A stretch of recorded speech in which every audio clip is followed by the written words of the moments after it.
Okay, so I've got my cordless screwdriver. I was just about to decide on which board I was going to unscrew to have a quick look, and I've suddenly realised that this cupboard door is built on top of the floor, and this is all in one piece.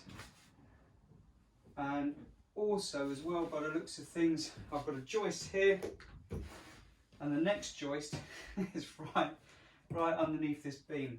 So it's not like I can even cut the board on the joist. The only way that I'm going to get this up is to dismantle this cupboard. And guys, this happens a lot. Okay, so again, I would explain to the customer what needs to happen. I mean, luckily enough, this is my house, so it is what it is. But in this instance, you need to explain to the customer that this is built onto the floor and I've got to dismantle this. And then we need to, don't just start butchering it and cutting it, because we want it to go back in again afterwards. You need to look at how that goes together, how it's pieced together, and you need to dismantle it and remember how that came apart, so that when you put it back together again, you reverse the process of undoing it. Okay, and then that way it's all back as it was when we finished. So I've looked at this, by looks of things, I've got to start taking this out. And then there's a few screws at the bottom here that I should be able to just take out of the bottom beams for this wall. Well, I say wall, this front of the cabinet. And then I'm hoping that I can slide this board out somehow. Fun and games. Right, I'm going to probably stick this on ×2 or 3, depending on how long it takes me or whatever. You know, speed it up. But yeah, let's go. Let's get this done. Right. Battery. What's that? Oh, here we go. Yeah.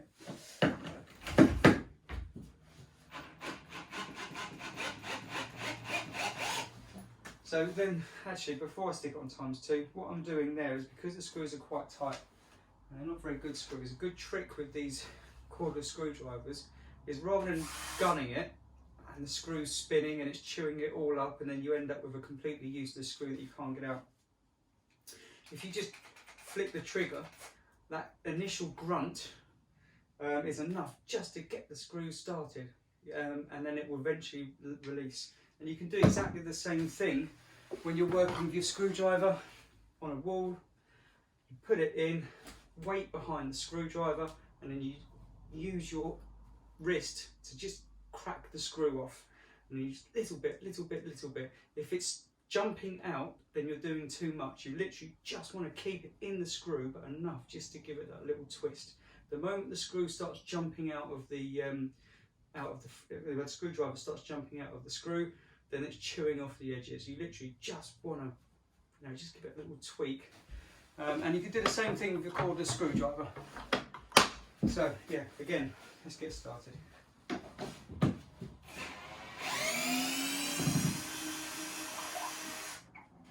It's always a good idea to keep the screws in a safe place. That end board doesn't look like it comes up, so I'm going to just put those screws over there and line them up so I can see how they came out.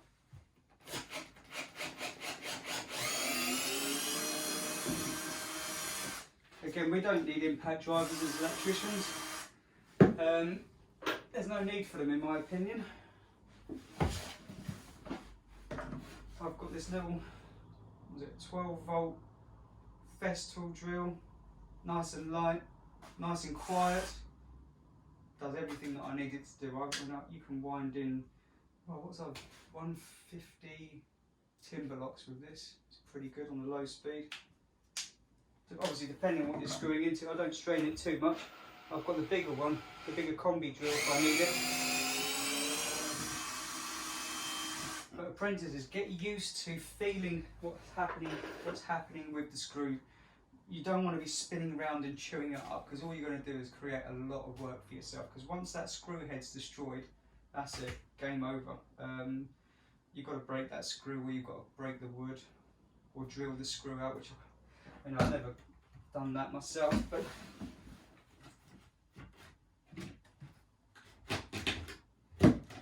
In actual fact, I've just remembered I've had this up 4 years ago when we first moved in. This beam originally was one continuous piece all the way through, and what I did to make it easier to get up is I just cut it here and here on the side of the door so that it comes out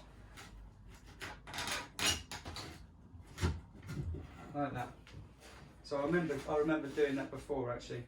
So again, once it's in, you'd never know that that's what's happened. And there was a screw there by the looks of things that I had to break off. Let's put that in there.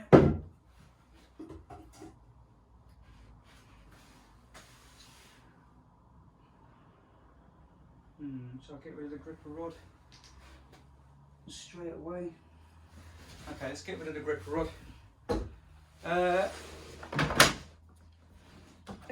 Gripper rod, it's only a very thin piece of pipe. So if you try and lever it up, and it's just going to split and snap everywhere. So what I do is I get my bolster, and everywhere where there's a screw, I tap it like that. So screw, saying screws, nails. So everywhere there's a screw nail.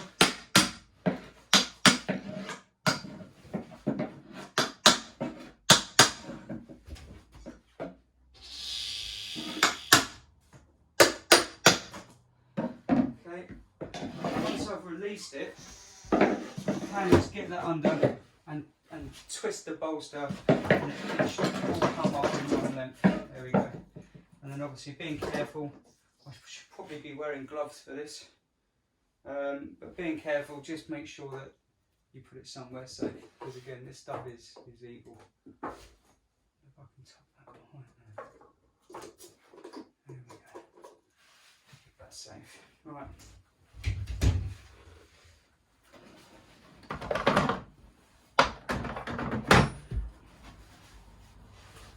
Okay, so looking at this, obviously I need to start at that end first to then work my way back. And it's lucky enough, it is actually in 2 pieces, so it's not one continuous piece, but the join is still there, so I still had to get that up. So, I'll tell you what, let's see if I can get this bit up first and then work my way that way. Again, for the apprentices, just seeing, getting a torch. Wherever the torch is. I'm just going to shine my torch in between the crack just to see if the tongue and groove is still in place, or whether someone's actually been sensible and cut that off. No, the tongue and groove has been cut off there, so I can literally just separate these 2 boards. They're not joined. Again, it says wires, which then turns into pipes, so that's a bit confusing. And this one says pipes all the way through. When you guys are taking this up, I warn you now that sometimes a screw could have gone through a cable or a pipe, and that pipe could have held for years and not leaked. And the moment that you move the screw, obviously you then get a water leak. It's not your fault if that happens. It is what it is. It's the fault of the person who installed it. You just need to calmly explain to the person, to the homeowner, that there was nothing you could do. You just started undoing a screw as you would to get the floor up. The fault was made before you even got there, and obviously they're not going to be happy about it. It is expense again for them. It could be potentially a problem if water's spraying everywhere and a bit of damage. Again, you need to remove yourself from that situation. Don't take it personally. They're not angry at you, they're angry at the situation. Okay, you've got to try and remain calm and help them work through it. Okay, that's our job. We help them work through it. Okay, don't take it personally, because the moment you get into an argument with a customer, you start to lose their respect, and then everything's a problem.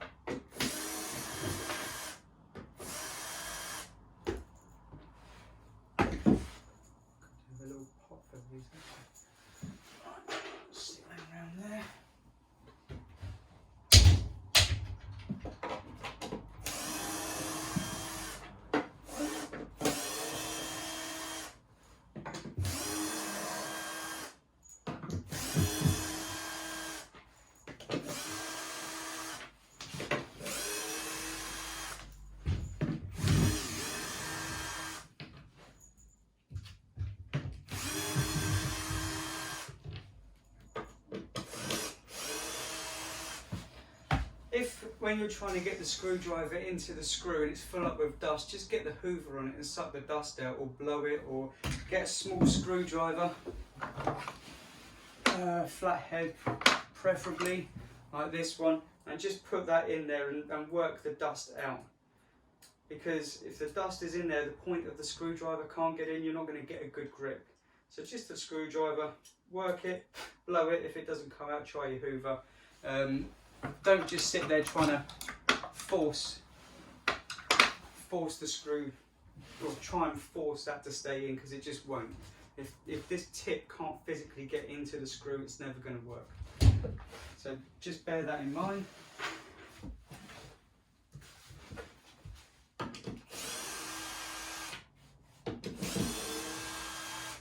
I'm listening while I'm doing this. I'm listening out for sounds of water, because nobody wants to hear that sound, and I'm listening out for arcing and sparking.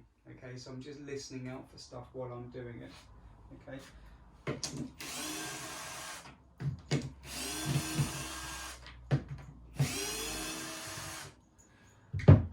Okay, so that should be all of the screws for this.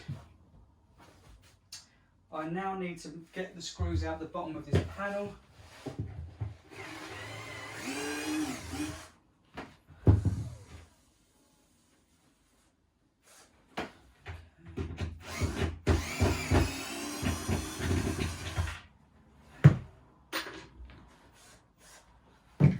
Does that move? Yeah, okay, that moves. So that's not tight on that anymore. Again, I might just should be alright. I was just dumbing and ahhing whether I should hoover that up, but there's the tiniest amount of dust. Right.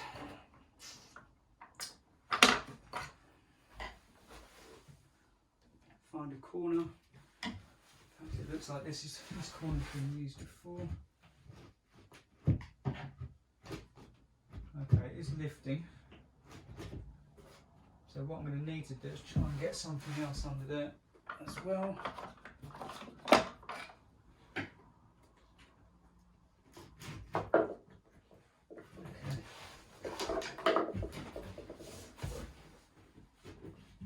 And because it's trapped underneath this door, I've got to try and keep it as low as possible so that I'm not lifting it up onto the bottom of this. So I only want to lift it up enough to get over the floorboards, and then I need to slide it out. So what I'm doing now is I'm just tweaking it a little bit, left or right, up and down, just to try and get it to move. It is moving. I've got it on top of the floorboards now. So what I'm going to try is just getting this at the other end and just pulling that out from underneath there. And as I do that, I can see where the pipes are. I can now put my fingers behind there, and that is now clear. That is now clear of this corner, as you can see. So I should just be able to lift that up now. What a mess. Okay.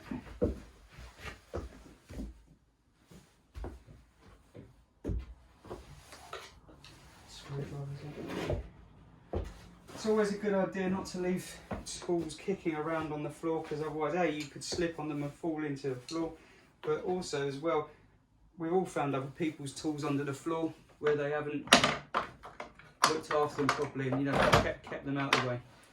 A clean sight is a happy sight, as they say, so I always put my tools back in the toolbox, because then you're not looking around for it all the time. Okay. So I've got what look like heating pipes here. This is the hot and cold feed that used to do the bathroom. Okay. And my cables go through there. Interestingly, maybe I should bring this in so you guys can have a look. But this is an ex-council house. Let me just bring this over.